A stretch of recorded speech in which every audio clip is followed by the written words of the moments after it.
ہماری صبحیں کبھی اپنے مالک کے نام ہو جائیں۔ کاش کے صبح حضرت ابو الحسن رحمۃ اللہ تعالیٰ علیہ حضرت معاذ ابن جبل رضی اللہ تعالیٰ عنہ کے پاس بیٹھا کرتے تھے۔ فرماتے ہیں ان سے جو پیار بڑھا تو پھر میرا مصلی سے بھی بڑھ گیا۔ تابعی ہیں، فرماتے ہیں صحابی رسول سے محبت ہوئی تو ذکر سے بھی ہو گئی، پھر درود شریف سے بھی ہو گئی۔ محبت ان سے بڑھی تو پھر اللہ نے مسجد کا پیار بھی بڑھا دیا۔ آپ فرماتے ہیں کہ میری ہر وقت بھی یہ چاہتی تھی کہ بس اللہ اللہ کروں، بس اللہ اللہ کروں، بس نہ میں ذرا تھوڑی جان چھڑاؤں لوگوں سے، کوئی 10 منٹ ملے تو میں کوئی 4 نفل پڑھ لوں، میں تھوڑا سا نہ بچوں لوگوں سے، اور مجھے تسبیح ملے تو میں نہ کچھ 400-500 دفعہ استغفار پڑھوں، سبحان اللہ الحمدللہ اللہ اکبر لا حول ولا قوت الا باللہ، میں نہ تسبیحات پڑھوں۔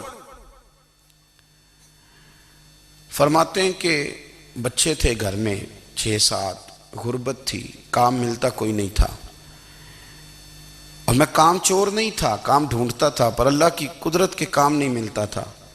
فرماتے ہیں کہ میں نے ایک دن اپنی اہلیہ سے کہا کہ آج میں پھر جاتا ہوں کام ڈھونڈنے، تو میری بیوی بڑی فرما بردار تھی، پر اس دن نہ غربت کے ہاتھوں تنگ آ کے کہنے لگی آج نانا کوئی تو چیز لے کے آیا، تو مجھ سے بچوں کی بھوک نہیں دیکھی جاتی، یہ سب روگاں دا روگ محمد جس دا نام غریبی، کنڈ بلا کے لنگ جاندے نہیں دوست یار قریبی، تو آج نہ کچھ لے کے آیا تو میں بچے لے کے میکے چلی جاؤں گی۔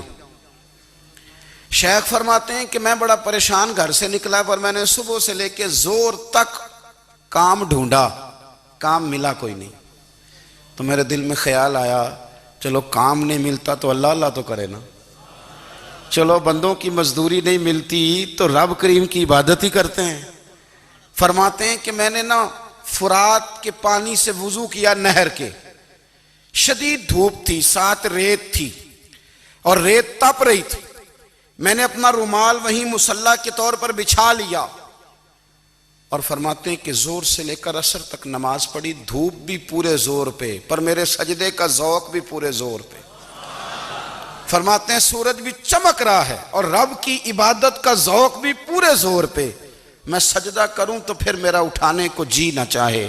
میرے استاد لکھا کرتے تھے، یہ ان کا شعر ہے، وہ کہا کرتے تھے مجھے سوز دے، مجھے ساز دے، اور مجھے نیم شب کا نیاز دے، دم سجدہ خود کو میں توڑ دوں، مجھے ایسا ذوق نماز دے، اور میں تیری بہار کا پھول ہوں، میں کھلا بھی ہوں تو تیرے لیے، مجھے میری شاخ سے توڑ لے، مجھے اپنی زلف کا ناز دے۔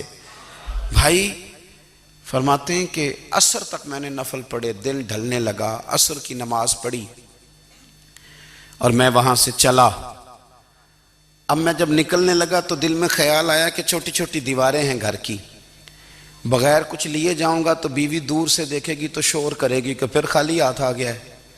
کہتے میں نے اپنے اسی رومال میں جس پہ میں نے نماز پڑھی تھی نا، رومال میں کی آخی دے پنجابی جسافہ، کہتے ہیں اسی میں نا میں نے کچھ ریت بھر لی کہ وہ دور سے دیکھے گی تو سمجھے گی کچھ لے کے آیا ہے، چلو جا کے اسے بتا دوں گا کہ آج پھر مزدوری نہیں ملی۔ کہتے ہیں وہ ریت لے کر جب میں گھر میں گیا تو پہلے بیوی دروازے پہ کھڑی ہوتی تھی، پوچھتی تھی خالی ہاتھ آ گئے ہو؟ آج میں نے دیکھا تو ہے ہی کوئی نہیں۔ فرماتے ہیں میں اندر داخل ہوا، سلام لیے، کونے میں نے وہ رومال رکھ دیا اور میں نے آواز دی کہ بھلی مانس کہاں ہو؟ تو وہ کہنے لگی آپ منہ ہاتھ دھو لیں، میں روٹی لے کے آئی۔ میں نے کہا روٹی کہاں سے آ گئی؟ یہاں تو کئی دنوں کے فاقے، تو کئی دنوں کی غربت ہے، یہاں تو اس گھر میں تو فقیری ہے۔ فرماتے ہیں کہ وہ روٹی لے کے آئی اور اس وقت کی جو موجودہ نعمتیں تھیں، سمجھ لیں سلاد، اچار، ہر چیز ساتھ لائی۔ میں نے کہا کہ بچے کہاں گئے؟ کہنے لگی وہ کھانا کھا کے کھیلنے گئے، آپ کھانا کھا لیں آ جاتے۔ کھانا اس نے چن دیا۔ میں نے حیرت انگیز لہجے میں ساری نعمتیں اپنے دسترخوان پہ دیکھ کر کے بیوی سے پوچھا یہ کہاں سے آیا کھانا؟ بچوں کو تو نے کہاں سے کھانا کھلایا؟ یہ سارا کچھ کیسا ہے؟ تو کہنے لگی پتہ نہیں آج آپ کس کریم کی مزدوری کرنے چلے گئے تھے، پتہ نہیں کس کریم کی، میرے گھر میں تو اتنی نعمتیں آئی ہیں کہ مجھ سے سنبھالی نہیں جا رہی، اتنا اناج ہے، اتنا گندم ہے، کس کریم کے دروازے آج چلے گئے تھے؟ یہ کہتے کہتے وہ اٹھی اور اٹھ کر کے کہنے لگی پہلے ہی بڑا کچھ آیا تھا، اب کیا لے آئے ہو؟ اور جا کر کے نا اس نے وہ ریت والا رومال کھولا، کہنے لگے میں تو لے کے آیا تھا ریت، تو میرے رب نے اسے بھی سونے اور ہیرے بنا دیا تھا۔